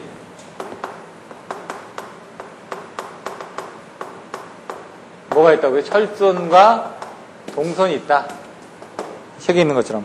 철선은 부하의 유무와 관계없이 전압만 인가되고 있으면 발생하는 것. 부하의 유무에 상관없다. 무부하든 부하든 다 발생한다. 동선은 부하시만 발생을 한다. 부하가 걸려있을 때. 이 내용을 알고 계시면 된다는 얘기예요. 그건 뭐냐면은 변압기가 이렇게 연결되어 있죠. 전류가 인가가 되면은 그래서 자석이 발생합니다. 자석이 발생해서 그 자석의 방향을 반대 방향으로 하는 쪽으로 이제 역기전력이 생기죠. 거기서 이제 역기전력에서 그 전류 2차 측이 생긴다는 얘기입니다. 근데 부하가 없다는 건 여기가 없다는 얘기죠. 그때는 여기 이제 철심에서 생기는 그 철선만 생긴다는 얘기죠. 부하가 걸려있든 없든 간에 1차 측에 전류가 인가됐다는 건 이 권선에서 유기된 전류에서 이 철심에 자석이 유기가 된다는 얘기입니다. 이 철선은 뭐냐? 결국 자석과 관련된 부분이 생긴다는 얘기입니다. 동선은 이 부하에 얘기한 권선에 의해서 생기는 부분이 동선이 되는 거고요. 얘는 요 철심에 의해서 생기는 부분이 된다는 얘기입니다. 그래서 그 부분을 이제 보시면 되는데, 무부하 손실에는 여자 전류에 의한 권선의 I자승 R 손실, 절연물의 유전체 손도 포함이 되지만 주로 철선만을 이루어진다고 생각하면 된다. 이 철심에서 생기는 이런 부분을 생각을 하면 된다는 얘기입니다. 그 동선은 부하 전류에 의한 권선, 이 권선에 의한 I자승 R 손실, 동선은. 그리고 부하가 변동하면은 전류의 제곱에 비례해서 증감하게 되므로 이걸 부하 손실이라고 얘기한다. 그래서 동선은 부하 손실이고 철선은 무부하나 부하 다 발생을 하지만은 이 양은 이제 틀려진다. 참고로 주상변압기에서 철선과 동선의 비율을 여기 써놨습니다. 철선이 33%, 동선이 67%. 해가지고 철선이 이제 작다라는 얘기죠. 동선에 비해서. 근데 그 부분이 이제 철선을 훨씬 더 줄인 게 바로 아몰퍼스 변압기라는 얘기죠. 왜냐면 일반적으로 이렇게 보시면 됩니다. 변압기 효율은 이렇게 표시를 합니다. 그래서 변압기 효율은 다 높습니다. 뭐 90%대 효율 요만큼, 뭐 97%대 효율 요만큼. 그러면 큰 차이가 없지 않습니까? 효율에 대해서는. 근데 이거를 이제 효율을 말고 이제 여기에는 이제 손실을 가지고 비교했을 때 동선은 어떻게 될까? 부하가 걸렸을 때니까 부하가 있을 때는 이렇게 부하에 따라서 늘어나겠죠. 손실이. 이건 부하의 양. 이거는 손실. 이건 이제 효율로 따졌던 거고, 효율은 이제 무시를 하시고, 효율은 이 곡선하고 똑같지가 않으니까. 이게 손실량. 부하의 증감에 따라서 이게 부하 부분에 대한 동선은 늘어날 겁니다. 근데 철선은 무부하든 부하든 간에 일정하겠죠. 이렇게. 그러면은 얘 부분하고 얘 부분하고 합쳐져서 더 많은 부분이 이렇게 왔다 갔다 할 거 아닙니까? 근데 얘 부분을 줄였다 이거죠, 이렇게. 줄이면 어떻게 될까요? 이게 바로 아몰퍼스 변압기 같은 경우는 이런 부분을 줄였다는 얘기입니다. 그러면 이제 여기 부분이 여기였을 때가 철선과 동선이 같았을 때 요 지점이 효율이 최대가 됩니다. 아까 이거 그 그림을 그린 거는. 근데 얘는 어떻게 될까요? 아몰퍼스 변압기는 효율이 더 작다는 얘기죠. 부하가 작은 상태에서도, 그러니까 부하가 적게 걸려도 얘는 효율이 좋다는 얘기입니다. 아몰퍼스 변압기는. 왜? 철선이 작기 때문에. 철선이 작다는 건 부하선하고 무부하선이 같아지는 요 지점에서 효율이 최대가 되는데, 그건 뭐냐면 부하가 작게 걸려도 얘는 효율이 좋다는 얘기입니다. 그만큼 손실이 적다는 얘기입니다. 이렇게 여러분들이 이해를 하시면 됩니다. 그래서 주상변압기 같은 경우는 이제 철선을 줄여줘야 되겠죠. 왜냐면 주상변압기라는 건 이 전지의 주상 변압기가 3대가 달려 있습니다. 그러면은 부하가 걸려있든 안 걸려있든 얘는 항상 걸려있지 않습니까? 농어촌 같은 데도 보시면 이런 변압기 3대가 달려있는데 거기 항상 부하가 걸려있는 건 아닌데 가압이 돼 있다는 얘기입니다. 그럼 거기서 이제 손실이 생기니까 그 부분을 줄여주기 위해서는 이런 아몰퍼스 변압기를 사용하게 되면은 이 손실이 줄어드니까 전체적으로 저희 나라에서 손실이 줄어들 것이라. 거기에 대한 대책을 어떻게 됐냐? 이제 책에 나와 있는 것들은 동선의 감소 대책. 동선을 어떻게 감소를 시킬 것이냐? 그럼 동선은 아까 여기 부하에 대한 권선에서의 그런 부분을 감소를 한다고 그랬지 않습니까? 권선의 자승, I자승 R에서 생기는 부분이 동선이라고 했는데 동선을 감소하기 위해서는 이 I자승 R을 줄여주면 됩니다. 그럼 권선수를 저감을 하게 되면 권선수를 저감하게 되면 뭐가 줄어들죠? R이 줄어들죠. 권선의 단면적을 증가하게 됩니다. R 성분이 줄어듭니다. 저항을 줄이기 위해 권선수를 저감하거나 권선수를 저감한다는 건 이렇게 감겨져 있는 전체적인 길이가 저감이 된다는 얘기니까 R 값이 줄어지겠죠. 그 다음에 단면적을 증가한다. 단면적을 증가한다는 건 이렇게 있을 때하고 이렇게 있을 때하고 저항 성분이 어떻게 될까요? 이 저항이 이게 더 커지겠죠. 얘보다는. 그래서 단면적을 증가하면서 저항을 줄여줄 수 있다. 이런 것들이 동선에 대한 감소 대책이 되고요. 철선에 대한 감소 대책은 철선. 여기에 관련된 이 철선에 대한 감소 대책이 어떻게 되냐 이거죠. 철선에는 이제 와류선하고 히스테리시스선 뭐 여러 가지가 있습니다. 근데 여기 나와 있는 것은 자석 밀도를 감소해준다. 여기 아까처럼 자석 밀도가 적게 들어가면 그만큼 손실이 줄어들겠죠. 그래서 자석 밀도를 감소를 해준다. 여기 나와 있는 거죠. 저손실 철심 재료의 채용. 이 철심 자체를 손실이 적은 재료를 채용하면 된다는 얘기죠. 고배양성 규소강판을 채용한다. 그건 뭐냐면 규소강판 같은 것도 보시면은 이 규소강판이라는 게 강판이 사실상은 이렇게 철심이 이렇게 하나로 돼 있으면은 이렇게 보시면은 이렇게 돼 있겠죠. 이렇게 해서 여기서 한 상 감고 여기다 두 상 감고 여기다 세 상 감고 해가지고 뭐 고압축 저압축 고압축 저압축 고압축 저압축 해가지고 여러분들이 보시는 몰드 변압기는 다 이렇게 돼 있다는 얘기죠. 사실상 이렇게 구조상으로 봤을 때 이렇게. 근데 이게 이렇게 돼 있으면 여기서 이렇게 와류 손실이 생기니까 이걸 성층 철심으로 이렇게 줄어듭니다. 이렇게 줄어들면 여기서 이렇게 생길 수 있는 이런 부분이 줄어드니까 이런 것들을 만드는 데 있어가지고 이것도 고배양성으로 규소광판을 만들어가지고 이 부분이 적게 만들어질 수 있는 손실이 적게 만들어질 수 있는 규소광판을 써준다는 얘기입니다. 그래서 여기 같은 데도 보시면 이런 데 모퉁이에서 이렇게 생기니까 모퉁이가 이렇게 뾰족뾰족 해가지고 이렇게 해서 이렇게 내려갑니다. 이 부분이 끝에가 이런 것들도 제작할 때 틀려지고 이런 것들도 짧게 만들고 이 철심에 대한 재질도 틀려지게 만든다는 얘기입니다. 아몰퍼스 변압기 채용. 이건 뭐냐면 예를 들어 이거를 냉간 압연을 하느냐 열간 압연을 하느냐에 따라서 틀려집니다. 왜냐면 얘 결정체가 쇠 성분을 보는데 얘는 균일하게 이렇게 되어 있습니다. 그럼 요걸 채울 때 균일하게 채워지겠죠. 근데 이 결정이 얘가 균일한 게 아니라 이렇게 아니면 이렇게 되어 있습니다. 이렇게 결정이 냉간 압연을 하거나 그러면 갑자기 이게 천천히 열을 가해서 압연을 하면 얘가 천천히 식으니까 어떤 결정들이 균일하게 굳겠죠. 근데 그게 아니라 갑자기 냉각을 시키면 어떻게 되죠? 얘가 갑자기 차가워지니까 물이 닿았던 면적은 빨리 냉각이 되겠죠. 그렇지 않은 부분은 좀 늦게 냉각이 되겠죠. 이런 식으로 결정 자체가 틀려진다는 얘기입니다. 그 결정에 따라서 철심이 자화되는 속성들이 또 틀려집니다. 그것처럼 해가지고 이런 그 규소광판을 사용할 때 고배양성 규소광판을 사용함으로 인해가지고 여러 가지 부분들을 더 틀리게 만들 수 있다. 아몰퍼스 변압기를 사용한다. 아몰퍼스는 아까 얘기한 것처럼 철선 자체가 줄어들기 때문에 효율 자체가 더 커집니다. 왜? 요게 이제 작게 발생되는, 왜냐면 철선과 동선이 같아지는 지점에서 효율이 최대가 되니까. 요게 이제 이따가 뒤에 보시면 문제가 또 나와 있습니다.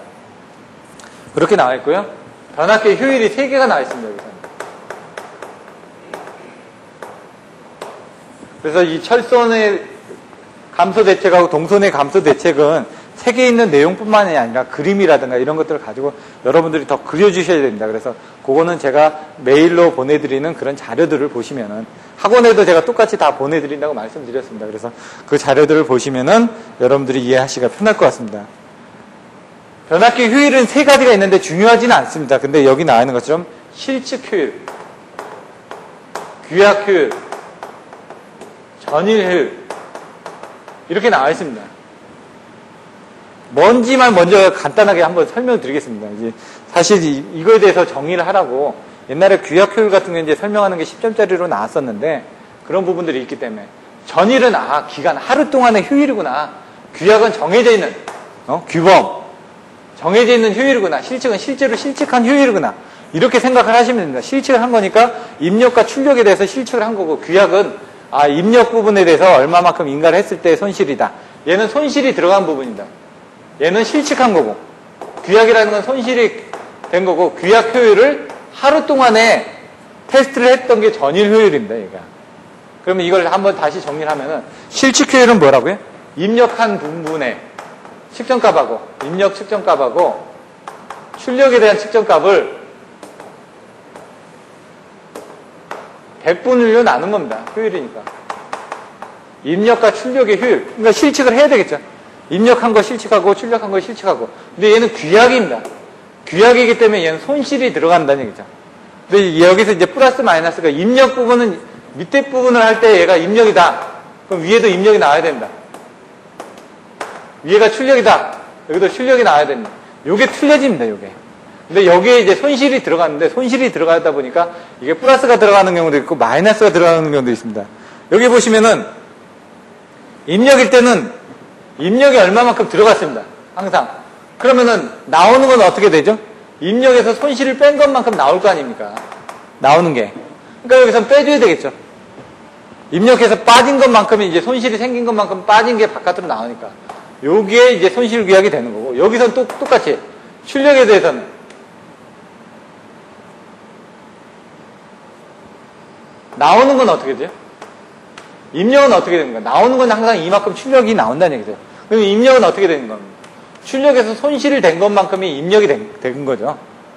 여기서 지금 입력과 출력에 대한 부분을 얘기를 하는데 여기는 손실만 들어갔다는 얘기입니다. 그래서 입력, 출력인데 여기서는 입력된 거고 출력이 됐을 때는 입력에서 손실을 뺀 것만큼은 출력이 되니까 여기 윗부분에 마이너스 손실이 들어가면 되는데 이건 뭐냐? 출력으로 따졌을 때는 출력은 딱 나오지 않습니까? 이만큼이.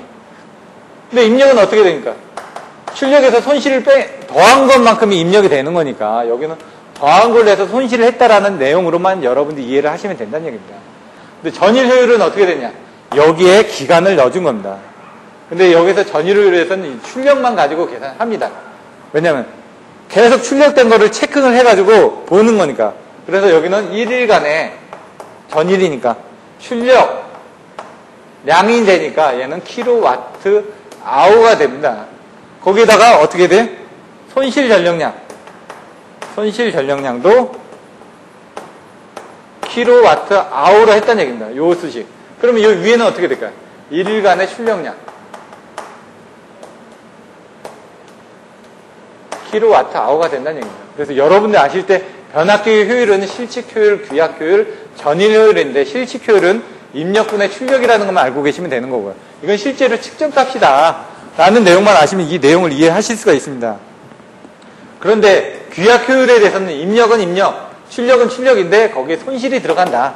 그 입력분의 출력에서 손실이 위에 들어가는지 아래에 들어가는지 또 마이너스를 해야 되는지 플러스를 해야 되는지 이런 개념만 알고 계시면 되고 전일 효율에서는 그 부분을 요거에 대한 손실 규약을 그대로 가져와서 쓰시면 된다 라고 이해를 하시면 됩니다. 그럼 변압기 효율은 이렇게 끝났고요. 예제 13-9 보시면은 아까 설명드렸던 걸 수식으로 나타내는 겁니다. 변압기의 효율은 철선과 동선이 같아지는 부하일 때 최고 효율이 된다라는 걸 증명해라.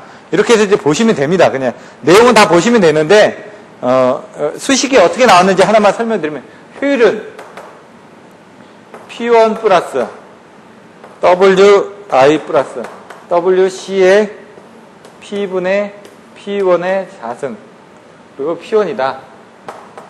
여기서 이 다음 수식이 어떻게 나왔는지만 한번 설명드리겠습니다. 어차피 내용은 보시면 아니까. 근데 여기서 결론부는 뭐냐? P분의 P1은 A라고 얘기를 했습니다. 그건 뭐냐? P1은 A의 P라고 이렇게 정의가 되어 있습니다. 여기 문제에서. 그러면 여기는 P1은 어떻게 될까요? AP. 그리고 P1은 AP. 그리고 P1은 AP. 이렇게 됐다는 얘기죠. 그러면 어떻게 될까요? 이걸 다시 쓰면은 AP가 되고요. 이거는 AP가 되고, WI 플러스 WC의 P의 P니까 이거는 A의 자승이 되겠죠? 이거는 A의 자승이 된다는 얘기입니다, 이렇게. A 자승 오메가 C고, 이건 WI가 되고, 이건 AP가 되고, AP가 됐다는 얘기입니다, 이렇게. 요거를 이제 똑같이 A로 나눈 겁니다, 여기. 그 다음에 A로 나누면 P를 A로 나눴고, 여기다 A로 나누고, 여기 A로 나누고, 여기 A로 나누고, 여기 A로 나눴는데, 이건 A의 자승이니까. 이걸 계산하면 P를 A로 나눴으니까 AP를 나눴으니까 P가 되고, AP를 나눴으니까 얘가 P가 되고, 얘는 WI에다가 A로 나누고, 요거는 A의 자승이 A로 나눴으니까 A인데, 오메가 C가 되겠죠. 이렇게 해서 세 번째 수식이 나왔다. 이렇게만 보시면 됩니다. 요게 좀 잘 이해가 안 되실까봐. 거기서 이제 그걸 미분을 해가지고 풀면은 나중에 이제 철선과 동선이 같아졌을 때 효율이 최대가 된다. 이게 효율이니까. 그때 왜냐면 최대라는 건 미분을 했을 때가 최대가 되는 겁니다. 최대라는 부분이 나오면은 미분을 하셔야 된다. 무조건 미분. 그래서 여기서 효율을 정의를 해놓고 최대가 됐을 때 해가지고 미분해가지고 나타나면 그렇게 정리를 해주시면 된다. 13-9 같은 경우도 그렇게 정리를 하시면 됩니다. 나머지 예제는 한번 보시면 될 것 같고요. 13-4 시설과 부하가 있는데 여기에 대해서는 크게 중요한 부분은 없고 수용률, 부등률, 부하율만 여러분들이 아시면 될 것 같습니다. 나머지 내용들은 한번 읽어보시면 됩니다. 첨두부하, 평균부하, 전기 공급 방식, 수요와 부하인 나와 있는데 그런 것들은 제가 보기에는 크게 중요하지 않고 읽어보시면은 크게 지장은 없을 것 같습니다. 그래서 여기 나와 있는 수용률, 부등률, 부하율, 아까 얘기한 지금 실축효율, 규약효율, 전이율처럼 얘도 외워주셔야 됩니다. 얘가 뭘 의미하는지. 근데 개념을 좀 정확하게 읽어보셔야 됩니다. 이 부분은 책에 있는 내용을 몇 번씩 읽어보셔야 됩니다. 여기 보시면은 수용률은 뭐라고 되어 있냐면 부하설비 합계, 부하설비의 합계 분의 최대 수요 전력. 용어들이 좀 혼돈이 일어나는 부분들도 있습니다. 그래서 이 부분을 정확하게 읽어주셔야 되는데요.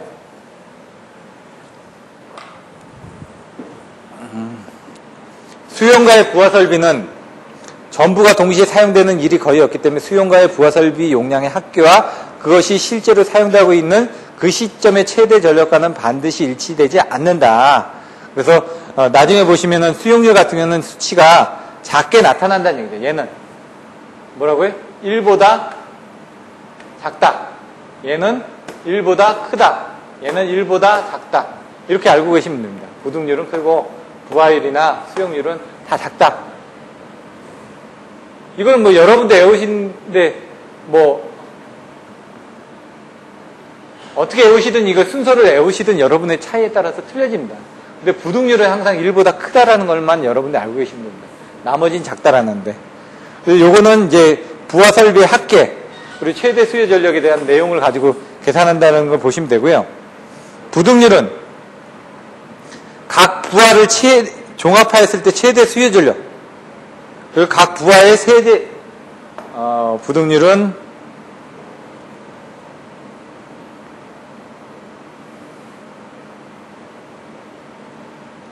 요거는 보시면 각 부하의 최대 수요 전력의 합계,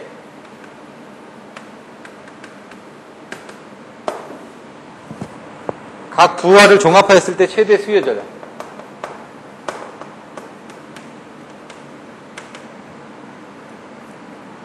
이건 합성 최대 전력이야.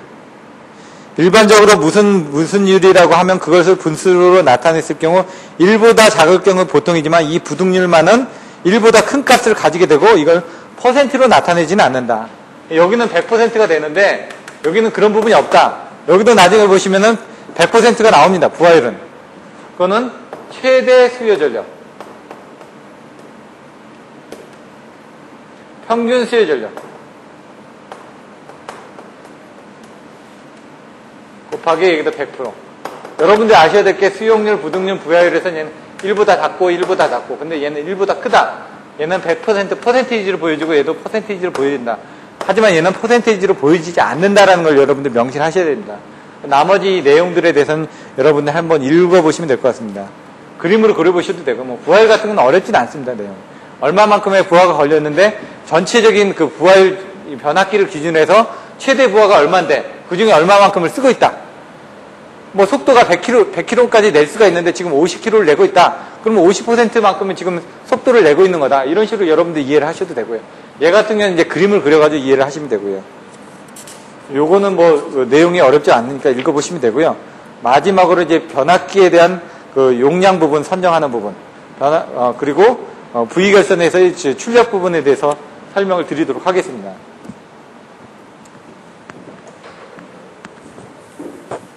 (13장) 같은 데서는 이제 손실 계수가 제가 중요하다고 말씀을 드렸고요. 그 외에 이제 변압기의 효율이라든가 아니면 지금 조금 전에 설명드렸던 수용률, 부등률, 부하율에 대한 것들이 10점짜리로 문제도 나옵니다. 그래서 그런 부분을 여러분들이 정확하게 알고 정의를 하셔야 됩니다. 그래서 이걸 외우실 때도 정확하게 어떤 식으로 정의를 하실 건지를 판단하셔가지고 외워주셔야지만 나중에 갔을 때 혼돈이 생기지가 않습니다. 변압기 용량의 결정. 사실상 변압기 용량 같은 경우는 실제로 부하 전류보다는 크게 합니다.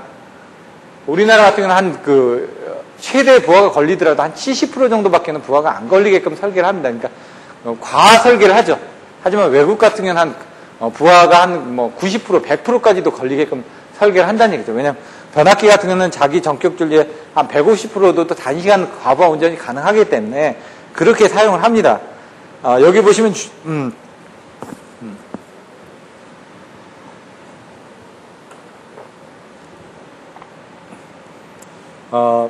변압기 용량의 결정해 보시면요. 페이지 513 변압기 용량의 결정. 이 부분은 큰 내용은 없고요. 그냥 한번 참조를 하시면 될 것 같습니다. 보시면은 상수에 따라서 단상과 삼상이 있고 또는 전등용으로는 단상 변압기 사용하고 동력용으로는 V결선 또는 델타결선 이렇게 가지고 사용을 하고 있다고 되어 있습니다. 왜냐하면 동력이기 때문에 삼상을 쓰기 때문에 삼상을 쓰기 위해서는 V결선 또는 삼상 델타결선을 사용하죠. Y결선에서는 전압을 두 개로 쓰다 보니까 전등용이라든가 동력용이라든가 이런 것들을 같이 쓰시는 경우는 좀 드뭅니다. 그래서 델타결선으로 되어 있는 쪽에서 동력용을 많이 사용한다는 걸 여러분들이 알고 계시면 됩니다. 합성 최대 부하가 있고 내용들은 있는데 이거는 한번 읽어보시면 될 것 같고요. VV 결선에서 출력은 아까처럼 여기 책에 나와 있는 것처럼